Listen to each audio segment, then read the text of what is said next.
play a game? Why, yes. I believe we shall. Oh, I got a live one here.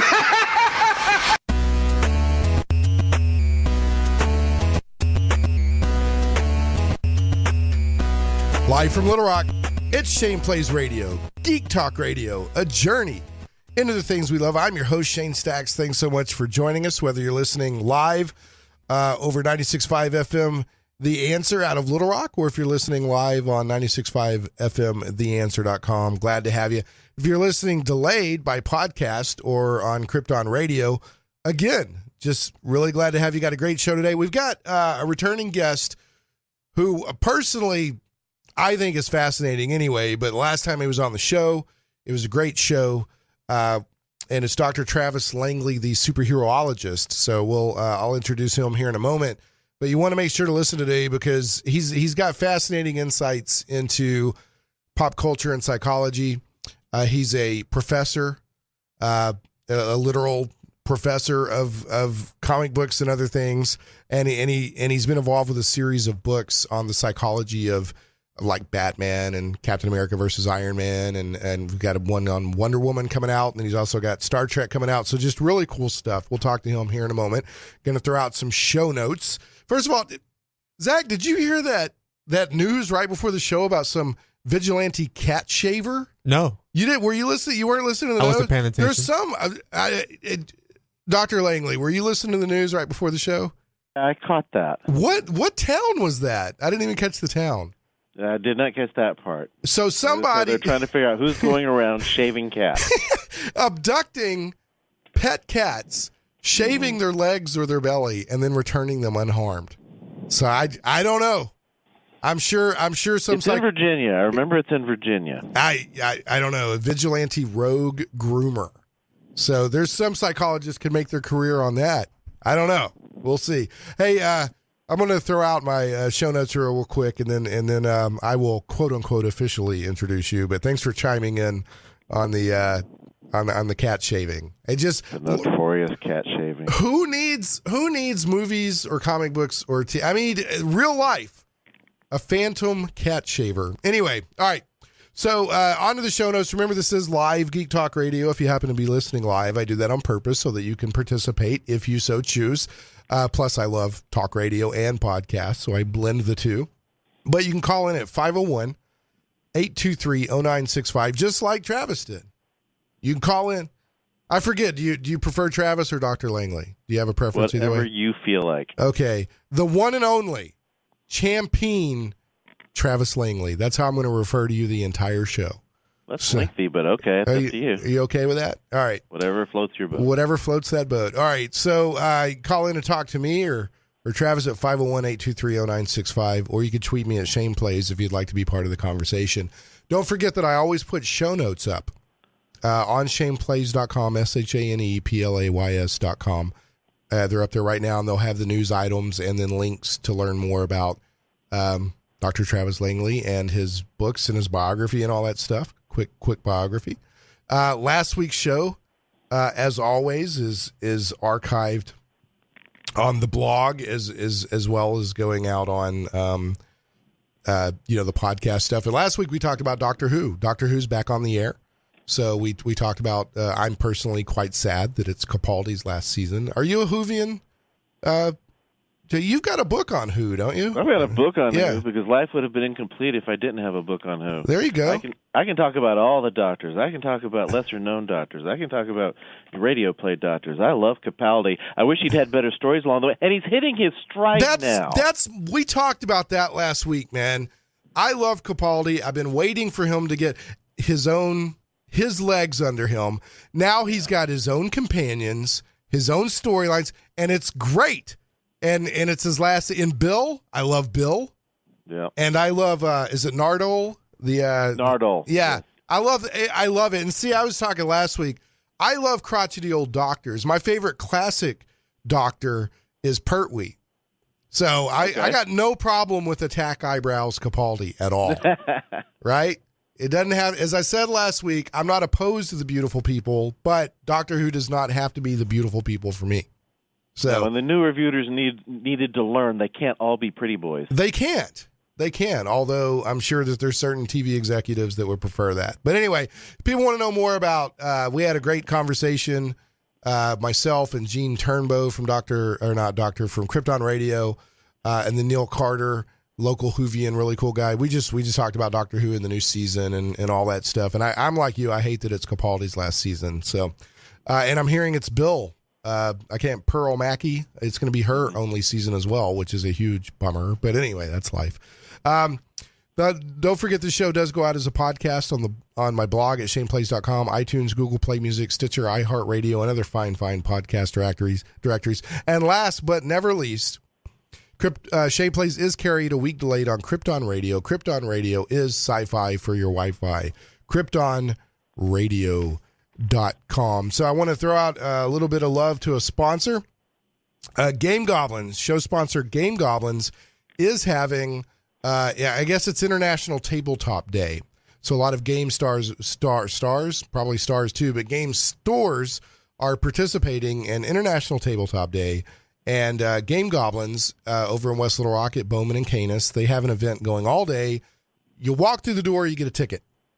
If you spend for each $10 you spend, you get another ticket. So you get a ticket for free. But each $10 you spend after that, you get a ticket, and they're having raffle giveaways every hour on the hour. Plus, you can come over and play some cool board games. So go check them out.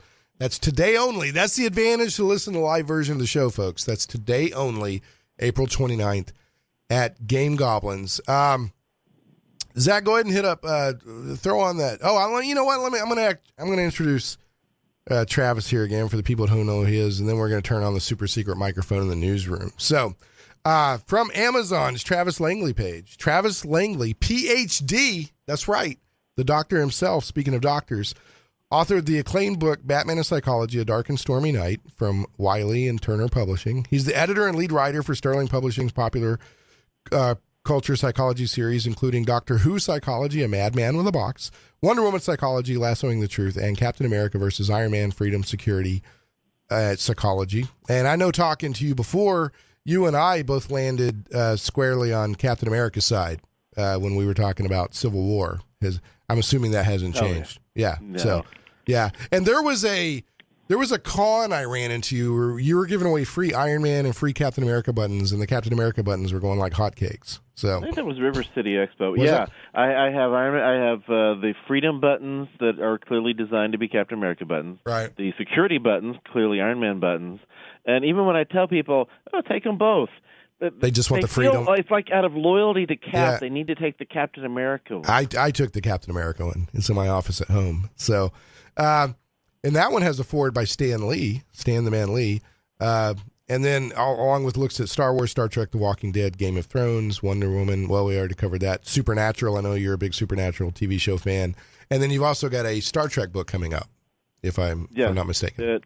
Yeah, a number of people got it early. Amazon had a large pre-order, so they got those out to people, but they're back to saying it'll be released in a few days. So I guess Amazon already ran out of their initial large order. Which is great. Good for you. Here's how people could kind of grok these books. There's all these like the physics of books or the science of like Star Trek or the X-Files or whatever, which are fascinating. But this is like the same thing, but the psychology behind these characters and how culture responds to them or interprets them or whatever. And the newest one is Wonder Woman Psychology, Lassoing the Truth. And that's the main one we'll be talking about today after the news segment. So I just thought that would be pretty timely, given that Wonder Woman's big on everybody's brains right now because the movie coming out, and she was of course the breakout star of Batman v Superman: Dawn of Justice. Everyone loved Wonder Woman. So speaking of, you got hit us, Zach. Hit us with the new theme. You got it? The new theme, the movie theme. There we go. There you go. Thanks, man. Appreciate you. Are you getting tired of that theme yet, Travis? Like every time. No, actually, I'm not tired of that theme. It's a great theme, but I didn't know if everyone talked to you about Wonder Woman if they play that. So we've got the old 70s TV show theme lined up too. We'll unleash that at some point today during the show. But which version? It had a different version all 3 seasons. I don't know which one Zach found. I just got the one that was off YouTube. All right, I will. See, I don't know. Well, it'll be one of those. I called poor Zach. I called him on the way to the show. I'm like, dude, can you go find me some Wonder Woman music? He's like, okay, because that's Zach, man. That's what Zach does. Well, it's always recognizable as the same basic song, but they did alter it each year. Each year, well, you know, everyone remember. I mean, I remember it growing up. That show had a huge impact on pop culture. You know, and just. And, you know, going back and watching it here and there, it wasn't a terrible show. A lot of those old shows that you remember, you go back and watch, you're like, this is terrible. It wasn't that bad. It was actually pretty good, especially, you know, the time frame it came out. So, anyway, all right. Well, Zach, turn on the super secret microphone in the newsroom, and we'll have a quick news segment and then talk about Wonder Woman psychology. There they go, working on Saturday. Speaking of psychology, when is there going to be a riot? They're going to tie me up. They're going to tar and feather me for making them work on Saturdays. Folks, remember, for every $1 of support the show gets by Patreon, that the news team gets a penny an hour raise. So it's a win-win. And we do have sponsors. I appreciate them very much, but we do have Patreon too if somebody wants to support that way. You don't have to support by Patreon to listen to the show, but I appreciate it if you do, because the sponsors don't cover all the bills. But anyway, enough of that. So, first news item, next Saturday, May 6th. What's next Saturday, Travis? The 6th? Yeah. It's 2 days after May the 4th. That's what it is. May the 4th be with you. Let's go ahead and get that in. Oh, you know, I forgot to let you, I was going to let you promote your appearance on History Channel tomorrow night. Go ahead and do that for us.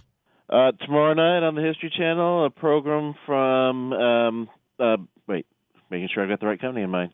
Morgan Spurlock's company on the History Channel. Superheroes Decoded, Part 1, American Legends. I'll be later in the program, the part where we're talking about Nolan's Batman. Oh, okay. Nolan's Batman, which I loved Nolan's trilogy with a deep and abiding love. I liked it a lot. So what are your feels on Nolan's Batman there, Travis? Well, I would like to know where he would have gone if Ledger had not died, because the third movie was going to involve the trial of the Joker. And I would love to have seen a Nolan Riddler. Oh, my goodness. I would love to have seen a Nolan Riddler. But if so, for the most part, I mean, I'm very happy with the Nolan films. It's the truest to the character that we've gotten to see on film, although I still feel nobody's ever made Batman smart enough in the movies. Yeah, he's a mega smart guy. Yeah, I will say I liked Batman in Batman v Superman. I liked him a lot more than I thought I would, but they basically made him a thug. You know, like kind of a bright thug, but still a thug compared to, he's supposed to be, you know, like Mr. Brilliant, you know, Sherlock Holmes. So anyway. Yeah, he's falling repeatedly for, you know, the things Luthor wants him to do, and he just makes weird choices. They've got this long list of odd choices people make that ultimately you have to say, why did that happen? Because plot. Because that's where the storyteller wanted it to go. Yeah, they wanted it to go that way. The truest depiction of Batman is Batman the Animated Series. Yeah, that's a great, I mean, it's a true classic. You can watch, the definition of a classic is you can watch it in any decade and it stands up. And you can go watch Batman Animated Series right now, and it stands up just as well as it did when it came out. So, well, it has a timeless design too, and that helps. This odd place with the Zeppelins in the background, but modern phones. Right. So it had a timeless feel to begin with. That's part of why we can keep watching it now. It's some of the same reason Gilligan's Island is still on the air somewhere, because it's not tied to any particular point in time. Right. No, exactly. Yeah, it just works. And speaking of one of the upcoming animated movies from Bruce Timm, he's directly involved, is Batman and Harley Quinn. And it's in the style of the animated series style, but the storytelling seems a little more mature. So I don't know. We'll see. But it looks a lot like the animated series. It's the animated series style Harley. So anyway, all right. Moving on. We got the next Saturday is May 6th. It is 2 days after May the 4th be with you, but it's also Free Comic Book Day. Next Saturday, May 6th, is Free Comic Book Day. So, folks, I'm promoting this a week in advance because the people who listen by podcast, next Saturday's show, when the actual day of Free Comic Book Day is, it'll be too late because you'll be listening to my podcast a few days later, and you're like, well, I can't go with free comic books. So make sure, and show sponsor Michael Tierney of the Comic Book Store and Collector's Edition will definitely be participating. I don't know of any comic book store that doesn't participate. So get out, find your local comic book store, swing by if you haven't in a while, get a free comic book or two, and check out what they've got on the shelves. So I love Free Comic Book Day. I like going and checking it out. A lot of people cosplay and kind of turn it into an event. So is there a local, I don't even know, I used to get up to Arkadelphia or down to Arkadelphia if I think about it a lot. I haven't been there in a while. Is there a good comic book store in Arkadelphia you'd like to promote? It's been a long time since we had one. We used to have two, oddly enough. We haven't had even one for a long time. Bummer. Yeah, I used to have Springs' big comic book shop that was there for many years has been gone for a while now. Seriously, we've got a decent. I can think of at least 3 off the top of my head that are doing well here in the Little Rock area. So, well, Mike at his stores, he's been at that for 30 years. Dude, 40? No, more than 30, I think. I first walked into Michael Tierney's comic book shop on MacArthur Drive in North Little Rock in 7th grade in 1984. Yeah, that's how long he's been around. Yeah, so he knows his stuff, and I still hit up his store every week today. Yeah, I like Michael. Got a good relationship with him. But there's other comic book stores out there, so support your comic book stores. But I always throw love at Michael. He's a show sponsor. Anyway, all right. Next Saturday, Free Comic Book Day. Go out. Most comic book shops will let you take 3 books, first come, first serve, till they run out. So. And I got to cough real quick. I had to hit the emergency mute button. Okay, so and this I know Travis and Zach too. I know you guys are shocked by this next news item from comicbook.com. Totally shocked. Your mind is so blown you can't get around it. Evidently, Superman is in the next Justice League movie because he's in the movie poster. Is that a shocker? Are we shocked? Stunned. I'm amazed. I don't even know how. All. No, I don't. Yeah, exactly. Yeah, I've got the facetious button or the facetious dial. Way high in on that poster. What sticks out to me in that poster is everybody else is walking. They couldn't even get a shot where he looks like he's walking. He's standing there. Well, it looks like they took. To me, it looks like they took artwork that they had used before and just shoved him into the poster. Yeah, that photo's been out there in other stuff before. This kind of dropped. So I'm assuming it's a legit poster. I'll tell you what stuck out to me, Travis, and it's only because it's because they've only got 6 members, and I think Justice League is usually around 7 members. They've got 6 members, so the Trinity is off center. Did you notice that? So I can picture it now, but I see what you're talking about. The Trinity is off center, and Batman, who, from what I can tell from trailers for the movie, Batman is the central figure because he's helping put the team together. He's off to the side, and they focused in on Wonder Woman and Superman. They're the centerpiece of the figures lined up. But I know why they had to do it, because they didn't have 7 characters, so Batman got the short end of the stick. And he's not center. I don't know. I just happened to notice that, but surprising nobody at all. 1, because you never really die in comic books, but 2, because at the end of Batman v Superman they showed the dirt levitating off the coffin. Yeah, Superman will be in it. The question is, and this may be why they used old stock photo or whatever, Travis, because some people they've teased that he's going to have like the black costume. So maybe they didn't want to show that, so they slapped in. And another thing, I love this. Somebody put this on Twitter, and I about rolled off the couch laughing, or wherever I happen to be sitting. Aquaman's trident. Zach, bear with me. Answer me this. How many prongs does a trident have? 3. 3. Implied by try. Try. Yeah. Aquaman's trident has 5 prongs on it, and somebody put on Twitter, they said this sums up everything in one shot about Zack Snyder's version of the DC movies. Aquaman's trident has 5. It looks cool, but it's wrong, right? What? It's like in one image, it sums up everything about Zack Snyder doing the movies. It looks like somebody designed a trident, and Snyder said, "No, add some more on the side." Yeah, we need more cowbell. Yeah, exactly. Yeah. So, all right. Anyway, enough on that one. Another quick Superman news item.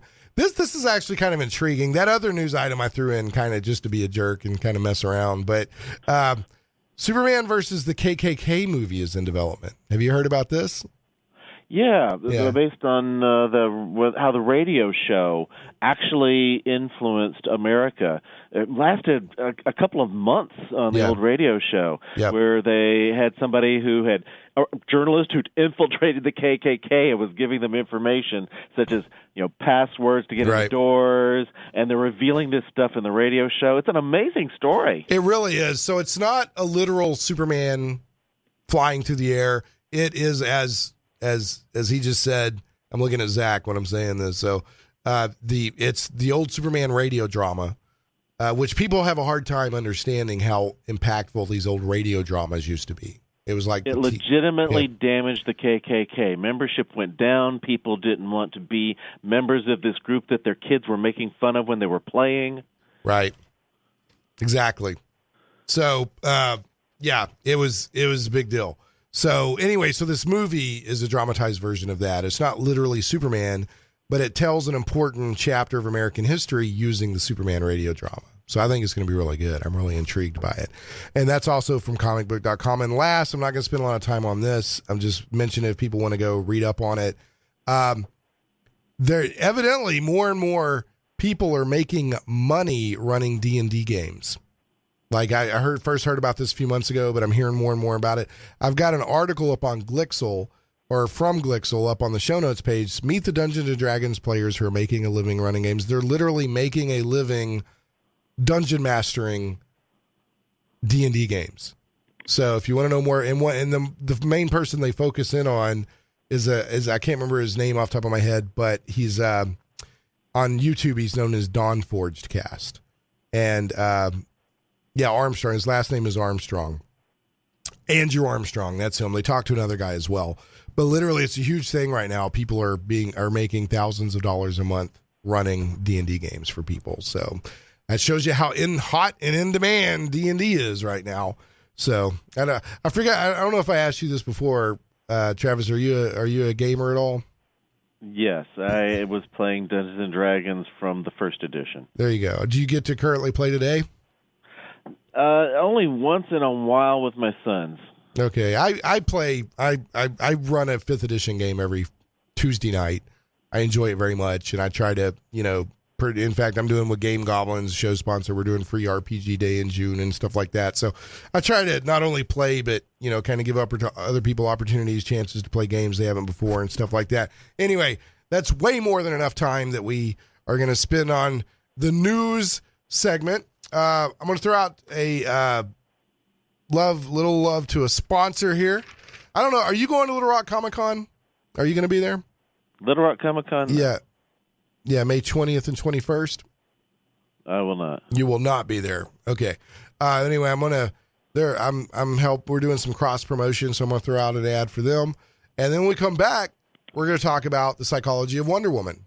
Not only the book that Travis Langley helped edit, but also the actual psychology of Wonder Woman in general. And to tease people a little bit, here's my softball easy question for Dr. Travis Langley when we come back from the break.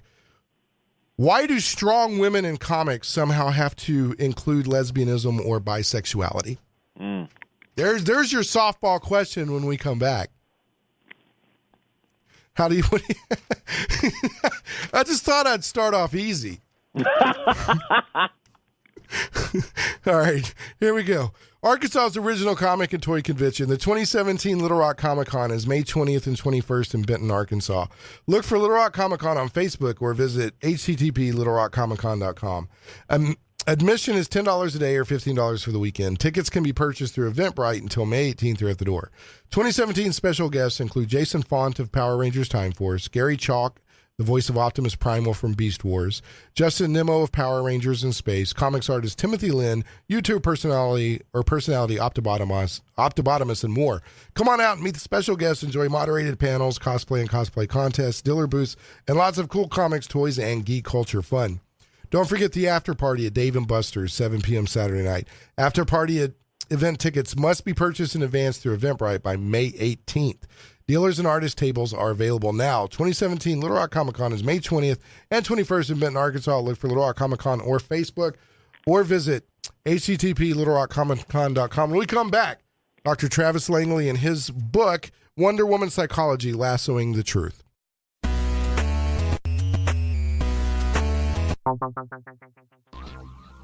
Comic book lovers, visit thewildstars.com today. From the mind of author and comic book industry expert Michael Tierney, it's not just a comic book, it's a comic book novel. The Wild Stars is sci-fi and so much more. Learn the explanations behind UFOs and space gods. This isn't the Twilight Zone.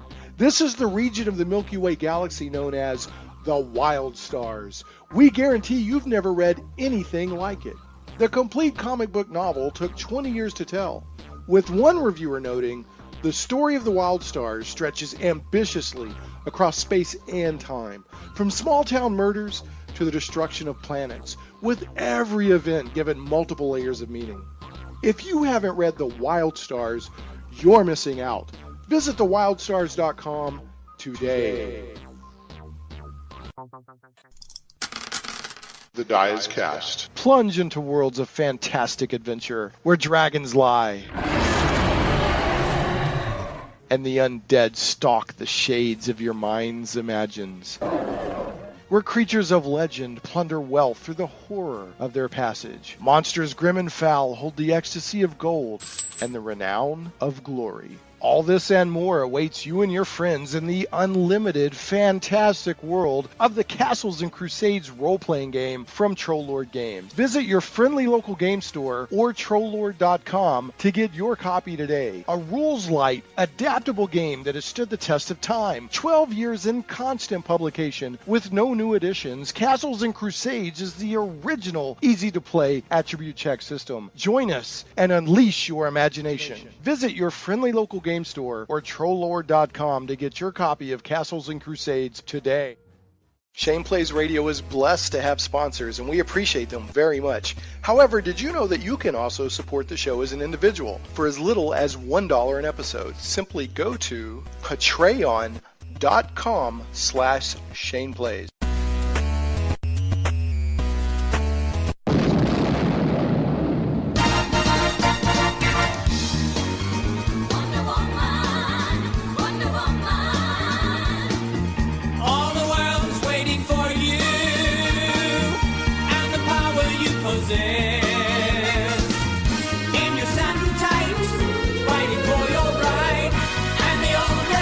Folks, if you're not dancing around listening to that right now, there's something wrong with you. I'm just sitting here, I'm grooving. If that song doesn't make you happy, something's wrong. That's all I got to say. Smiling here. Yeah, that is like the best. Oh, anyway, so we came in. Obviously, we're not obviously. If you happen to just now be tuning in after the break, this is Shane Plays Geek Talk Radio, a journey into things we love. It is talk radio. You're welcome to call in at 501-823-0965 if you'd like, or tweet me at Shane Plays. That's ShanePlays. Talking with Dr. Travis Langley, who is a full-on professor, teaches all kinds of cool stuff, but also either authors, co-authors, or edits really interesting books about the psychology of pop culture icons or, well-known pop culture stuff. Specifically today, we're talking about Wonder Woman Psychology, Lassoing the Truth, which I know I've got it linked on my show notes page. Is it? Can I get my hands on that right now? Can I get my hot little hands on? Okay. It's been out. I mean, if you're talking in terms of being able to buy it right now, yeah. Yeah, okay. It's been on Amazon. It's at Barnes & Nobles. Is it? Okay. And it's got a great cover design. And this actually, it looks like it was co-edited between yourself and, is it Mara Wood? Mara. Yeah. Mara Wood. Yeah, I had another book that was in the works at the same time, and Mara, way back when, had said that if we ever do a Wonder Woman book, she wanted to be heavily involved, and she'd been a really good assistant. I said, would you co-edit this one? Because when people are doing their first drafts, I need somebody to look at them while I'm wrapping up Star Trek. Yeah, well, cool. All right, so again, really, really cool stuff, interesting stuff. I don't know if I shared with you before. I think I did. My main degree is actually in social psychology, so I love this stuff. But you also, when you dig in and read this stuff, you learn. You kind of learn a little bit about yourself and also culture a little bit more. You learn more than you think you will. It's a lot of the psychology of these characters and how they've sort of vibrated the membrane of pop culture, if you will. It can be pretty revealing. I'll hear that from a lot of readers and a number of my students who will take my media-related class each spring, is how they go in. It's like, oh, this is an interesting topic. It'll be fun. And they learn more than they expected to, not just about psychology, but about human nature. Exactly. And that's the point for me. This is a wonderful way to talk about human nature while having fun talking about the stories that we enjoy. Right. And that's the best way to learn. Right, hands down. So, and I've thrown a live grenade in Travis's lap with the question I said I was going to ask, and every question I have is not going to be. But I was like, let's just get it out of the way. And the question was, why do strong women in comics somehow seem to have to involve lesbianism or bisexuality? And I'm going to throw out a couple of examples, even though there's more. Harley Quinn and Poison Ivy, right? Classic example, right? Confirmed the same month Catwoman was bisexual. Exactly, Catwoman. And then, the Wonder Woman Earth One thing that Grant Morrison did about a year ago. Fantastic book, great read. But he had to go into the fact, well, it's all these women on Paradise Island. There's no men around, so obviously they're lesbians. Why do you even have to go there to tell a good Wonder Woman story is my point. And maybe Dr. Travis Langley has some insight that I'm like, oh, that makes total sense. But to me, I'm like, I just don't need, like, if I'm going to tell a strong, a story about a strong man, I don't have to get into whether he likes men or women. I don't have to make that an essential element. So do you have any thoughts on this? Am I seeing a trend that isn't really there, or what do you think, Travis? Oh, I think the trend is there. I've been wondering about it myself. Some things you can see. One, well, these stories are mostly written by men. There is that. But it's not just that. Right. Xena and Gabrielle in the Xena Warrior Princess show. Originally, the writers did not have any kind of gay subtext in mind, but viewers saw it, and then the writers started playing with it initially out of amusement, but eventually, it was there. There was clearly something romantic between the characters, and the reboot they're planning to make it blatant from the beginning. And I have mixed feelings about this. There's no one example of these where I can go, that's necessarily wrong. It's like Harley and Ivy. I thought they were great as best friends, as buddies, right? As Thelma and Louise, each other's strength, right? I thought it was a wonderful story. Right. I also think as Ivy's good for Harley. Right. I think as a couple they'd be great. I kind of think that's part of what's wrong with it for story, because Harley's more interesting when she's not in a healthy situation. Right. And we went into that a little bit, on the last time you were on, we went into how it was kind of a bummer. Then DC Comics kind of changed up her origin to where her free agency in turning herself into Harley was taken away. Even in the Suicide Squad movie, they gave a little of it back. They have in the Joker ask her, invite her. Still, in her story, Mad Love, one of the best comic book stories ever. Yep. And then on Batman the Animated Series, she is the one who decides, I'm going to break the Joker out of Arkham Asylum. I'm the one who's going to dress as this Harlequin and own it. He didn't invite her to do these things. Yeah, he's involved in manipulating her and so forth, but she made those choices. She's the agent of becoming the supervillain. The Joker does not save Harley. Harley saves the Joker, and I can rant about this one for the next hour. So. Right, yeah. Well, we did a little bit last time, but one thing in the extended cut of Suicide Squad, they gave Harley a little bit more agency back because she like literally chased him down in the car and said, "You are taking me with you, whether you like it or not," and that kind of thing. But, and this isn't the Harley Quinn show, it's the Wonder Woman show, but Wonder Woman represents probably the most well-known female superhero, one of the most well-known female pop culture icons, and so you can't discuss Wonder Woman psychology without also discussing how are women characters being treated in mainstream comics right now. And that throughout Wonder Woman's history, people have played around with this, writers with different views. Of course, Marston had what he was telling in the stories, and it's not quite what a lot of people think he was doing in the stories. Well, tell us a little. Assume that somebody's listening that doesn't know anything about William Moulton Marston. All right, Bill Marston, William Moulton Marston, a psychologist who created Wonder Woman. He's often called the inventor of the lie detector, not correctly, but with good reason. He used systolic blood pressure as a lie detection method. And the guy who's actually the inventor of the polygraph, he said it was fair to call Marston the inventor of the lie detector test. So it's in the test itself. Okay. Yeah, using it in a forensic context. Marston was the expert in the critical court case that, wound up with lie detectors not being allowed in court. So that was a bit of a backfire for him, a setback.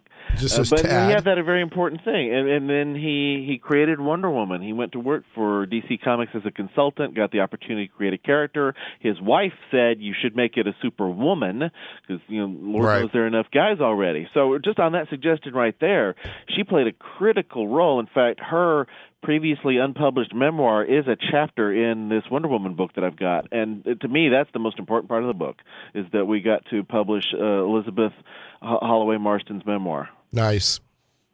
And so he creates this character, and he had some ideas about psychology. We've got to trust people, and he believed in bondage exercises as trust exercises, and he thought it was important to to submit to people who love you, and so there are a lot of ropes and chains in some of those early Wonder Woman stories. But Marston said it's not about the sadism. It's not because you're enjoying seeing the woman get hurt. It's because you enjoy seeing her escape. Right. And people will sometimes focus on that. Well, yeah, people try to hang the tag on him that he's some kind of closet pervert or something like that, like he was into bondage and stuff like that, Right. And to be fair, in a lot of pulp fiction, bondage was a trope, but, but you're right.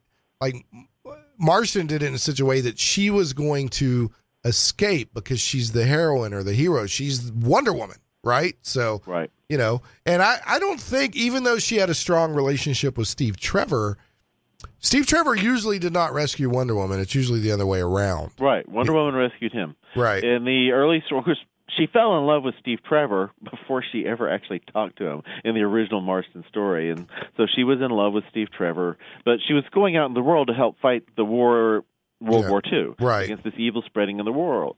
And then after Marston died later in the 40s, subsequent writers, they took out a lot of those ropes and chains from the stories and altered some other elements. Of course, in the 50s, when there was a point when only 3 superheroes were still in print: Batman, Superman, Wonder Woman, DC's Trinity. Right, they were the only superheroes still in print. And her comic, it had weird science fiction stories, and to a large extent, it was kind of a romance comic, where it's like, I wish Steve. The covers where Steve is carrying her across the water.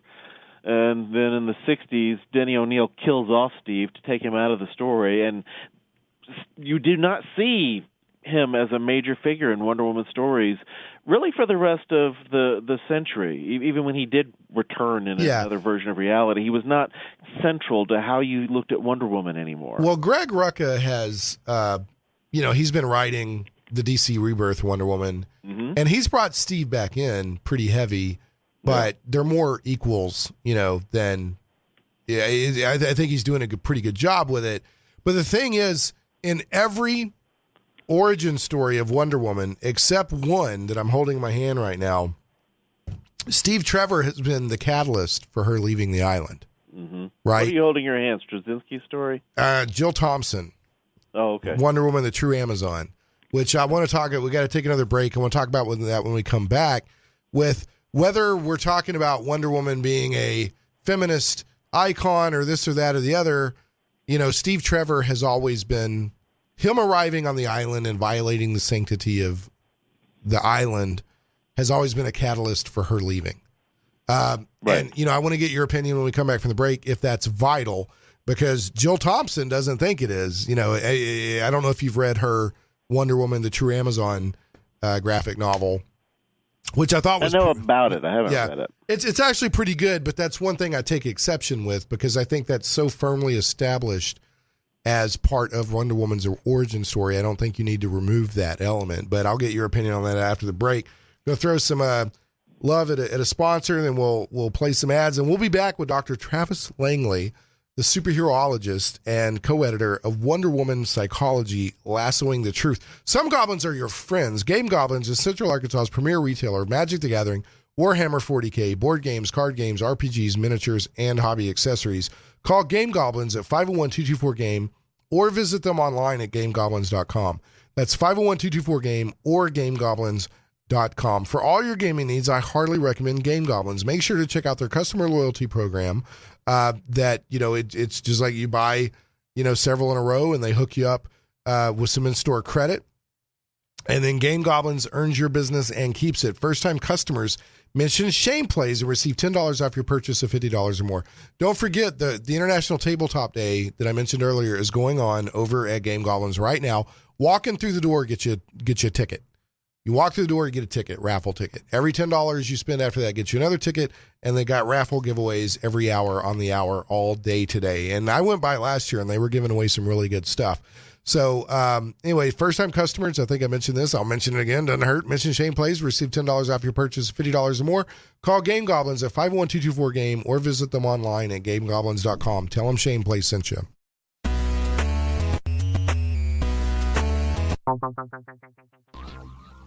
Comic book lovers, visit thewildstars.com today. From the mind of author and comic book industry expert Michael Tierney, it's not just a comic book, it's a comic book novel.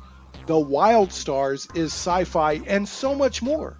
Learn the explanations behind UFOs and space gods. This isn't the Twilight Zone. This is the region of the Milky Way galaxy known as the Wild Stars. We guarantee you've never read anything like it. The complete comic book novel took 20 years to tell, with one reviewer noting, the story of the Wild Stars stretches ambitiously across space and time, from small-town murders to the destruction of planets, with every event given multiple layers of meaning. If you haven't read The Wild Stars, you're missing out. Visit thewildstars.com today. The die is cast. Plunge into worlds of fantastic adventure where dragons lie and the undead stalk the shades of your mind's imagines. Where creatures of legend plunder wealth through the horror of their passage. Monsters grim and foul hold the ecstasy of gold and the renown of glory. All this and more awaits you and your friends in the unlimited, fantastic world of the Castles and Crusades role-playing game from Trollord Games. Visit your friendly local game store or Trollord.com to get your copy today. A rules-light, adaptable game that has stood the test of time. 12 years in constant publication with no new additions, Castles and Crusades is the original, easy-to-play attribute check system. Join us and unleash your imagination. Visit your friendly local game store or Trollord.com to get your copy of Castles and Crusades today. Shane Plays Radio is blessed to have sponsors, and we appreciate them very much. However, did you know that you can also support the show as an individual for as little as $1 an episode? Simply go to patreon.com/Shane Plays.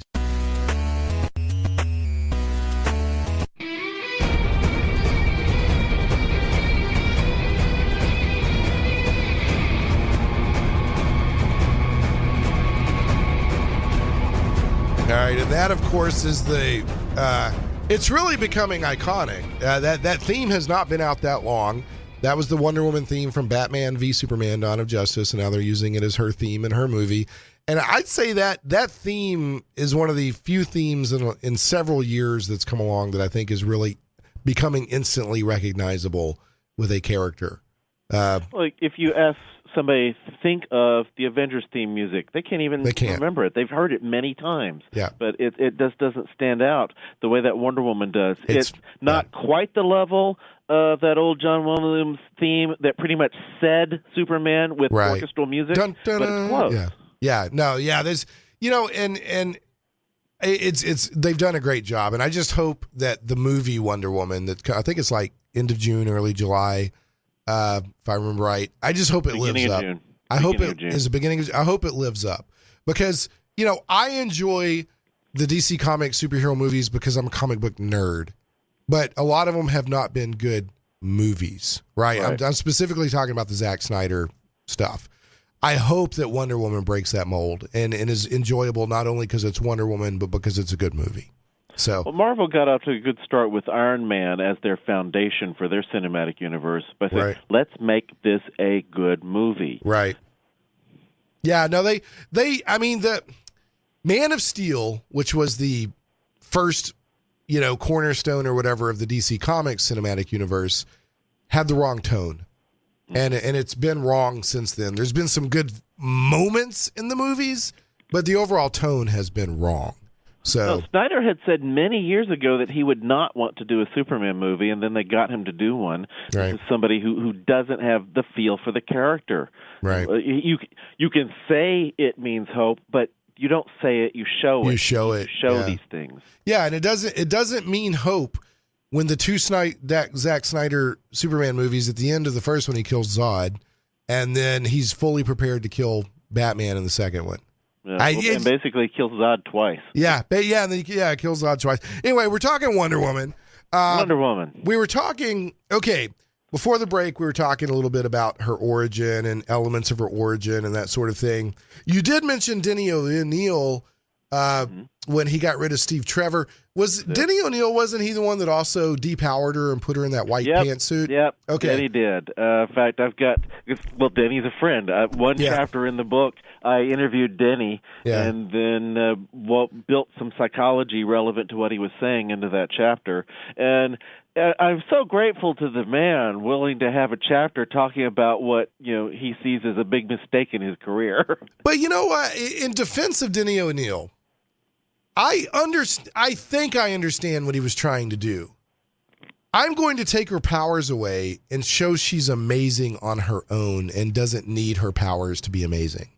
And that part. Yeah. He really said he really felt his bigger mistake was in giving her a male mentor then. By adding this male mentor and what it did regarding the I Ching, the cultural appropriation there. He felt that was the biggest mistake. See, I need to read. I'm definitely going to pick this book up. I'll say this way. I love this. Like a lot of times when I watch the animated or the live action DC movies, I enjoy the special features and interviews just as much, if not more, than I do the actual. They've got a fantastic. I don't know if you've seen Teen Titans: The Judas Contract yet or not, but they've got a special feature on there where they got Perez and Wolfman back together, and for 30 minutes they just reminisce, and it was really good. Yeah, fantastic stuff. But you were asking about the idea of taking Steve out of Wonder Woman's background, right? And while that is a key part of her history, because that was in the Perez version, done differently, but he still did it in the 80s. I can sooner see the point of that than adding men in her origin. We keep seeing writers who want to introduce men. Let's have her receive some training from Ares. Let's make her the daughter of Zeus. Right. Back in the 50s, Robert Kanigher had it where the Amazons, all their husbands had died off in war. So Wonder Woman somehow had a father. And these changes never stick. The writers keep introducing male figures into Wonder Woman's history, and except for Steve, they keep vanishing. Well, most of the changes writers make to her story, because her story is not well known. Batman, his parents are killed in an alley. Superman, Right. rocketed Earth. Spider-Man, bitten by a spider and makes a big mistake that gets Uncle Ben killed. Right. These things stick in your mind. There's some iconic images that go with those.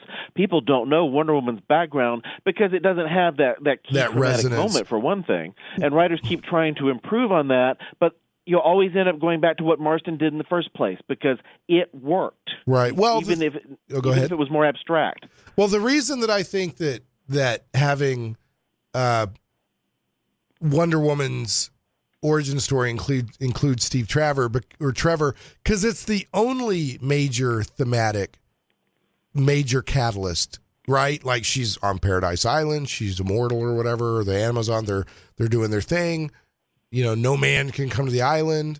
Then this military guy crashes, Yeah, and then man's world intruded upon their paradise. right, leading to a series of events where she decides to go be an ambassador of peace, even though she kicks everybody's butt in man's world. Right. So I don't disagree with you on that. Yeah. I think it is a critical part of the story. It doesn't bother you as much. It doesn't bother me the way adding more men to her story does. Well, okay, so here's and I think you mentioned another story that I was not familiar with where Steve Trevor is kind of written out. Jill Thompson, this thing, it's Wonder Woman, the True Amazon. And first of all, I love this book. The art's amazing. The story's great. I really enjoy it a lot. But she wrote, there's no man comes to Paradise Island. What happens is Diana is a spoiled brat because she's the only child on the island. So she grows up completely spoiled and ends up, because she's spoiled, causing a tragedy that gets her exiled from the island. Right? So that's how Jill Thompson wrote. And I can't help but wonder, no pun intended, did she do that because she thought it was a better story? Or did she do that because we don't need no man? You know what I'm saying? I don't need no man to stand on my own. And I've got to be fair, I have not talked to her directly, but researching her and the work she's done, I feel like it's because she's like, we don't need no man, right? I don't need no man to be powerful. So I could be wrong. But see, in Wonder Woman getting exiled, that goes back to the thing we were talking about Harley early. It's taking her agency out of it. With the original story, she chose to go out into the world as the ambassador for the Amazons. Right. And also, something Rucka is taking back to, it's like this bit with the Amazons not liking her and being frustrated with her. That's not true to the character and their sisterhood, their connection and their bond, and never has been. And that stuff never sticks when writers try to make these changes. When Hippolyta says, "Get out, we don't like you," and then later on writers go, "Oh, that wasn't really her." And or whatever. The current thing going on in the comics with that wasn't really her. It's not the first time that's been done either. Right. Well, I kind of give Rucka a little bit of slack on this one because of the rebirth stuff they're trying to jiggle things. Well, he's tidying it up. I mean, Azarella was the one who had it where the Amazons were mad at her. Rucka is tidying it up. Yeah. Rucka is the one who is saying, that blonde Hippolyta wasn't even her mom. That's it's all been a lie. Messing with her. Everything's a lie. He's tossing Azarella's. Wasn't Azarella married to Jill Thompson? I don't even know. I think he is. You would know better than I. But so here's some, and unfortunately we got about 2.5 minutes left. Radio goes so quick. Folks, remember, pick up Wonder Woman, Lassoing the Truth with Dr. Travis Langley, co-editor. As always, you've been a great guest, but I wanted to compare some stuff here. I feel like this is kind of reflecting how society is changing. But Wonder Woman Post-Crisis by Perez, right, Perez, and Lynn Wein and Greg Potter. Wein and Greg Potter's son, but Perez, really he led the reins. He had to reinvent Wonder Woman post-crisis. Mm-hmm. And really, he didn't change things up a lot, except he introduced a little bit more of this man's dominance over the Amazons and why they, retreated. Or he seemed like that was in the original Marston story too, about it being the man's dominance was what they were escaping from, and the shackles were a reminder. Right. He did a lot of stuff that was true to Marston. He made it a different war. He made it a war of the gods that was intruding in the world, because World War II wasn't going on. Right. Exactly. But what I'm saying is, basically, he kept it the same, but he fit it into post-crisis. Wonder Woman Earth 1 by Grant Morrison, Amazons are lesbians, and Etta Candy is gay. Right? And then Steve Trevor is black. I'm not sure if that makes a big difference either way, but for some reason he made that change. And then Wonder Woman, The True Amazon by Jill Thompson. She's a spoiled brat. There's a tragedy. Diana's exiled and no man is involved. So those were just three, hardbacks I happen to have handy that I compared to. It just seems to me, and again, it just seems to me like not all, like you got Captain Marvel and you got not every strong woman character they're introducing lesbianism or bisexuality, but it seems like a lot of them they are. And I'm like, you don't have to go there to tell a strong story. Like, I don't care if the Amazons were lesbians. What does that matter? Right? I mean, why do you even have to go there is my point. So, real quick, we've got about 30 seconds left. Do you have a final thought on anything, Dr. Langley? Live long and prosper. Hey, that's a good one to end on. Well, thanks so much for your time. I hope that Wonder Woman and Star Trek sell well for you. Remember that Dr. Langley will be on the History Channel tomorrow night. I got to do this. I don't think I was doing this the last time you were on the show, but I've got the bad joke of the week now. Are you ready? Okay. All right. Why did the Cyclops close his school? Why did the Cyclops close his school? Well, he only had one pupil. All right. Travis, thanks so much for being on. You're always welcome on the show. You're a great guest. I love talking with you. All the best of luck and success with you and what you have going on. And we will catch everyone next time on Shane Plays. But we'll be all right. Boy, I thought your neighbors would never leave, Chief. Yeah, so did I. Yeah, hasn't this been an exciting half hour? Yes, and frightening, too. Frightening? Huh. If this was meant to frighten me, it was a total waste of time. Holy smokes, Chief. Don't you know what a burning cross means? Why, sure I know. It's a warning for me to lay off the Klan. But I'll be hanged if I'll knuckle under to a bunch of ignorant cowards who hide behind hoods and sheets. These men are dangerous. Granted they're cowardly, they're still dangerous while they remain anonymous. And how? But look, what I can't figure out, Mr. Kent, is why they're picking on Mr. White. He's no foreigner, and his skin's The not... reason's obvious, Jim. You mean it's because of my editorial telling of the rotten history of the Klan and pointing out the un-American bigotry they stand for? Exactly.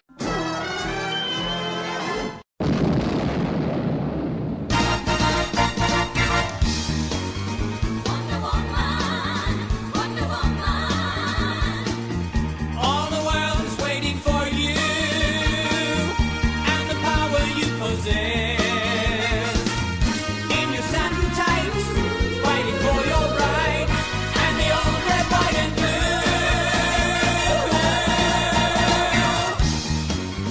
Wonder Woman.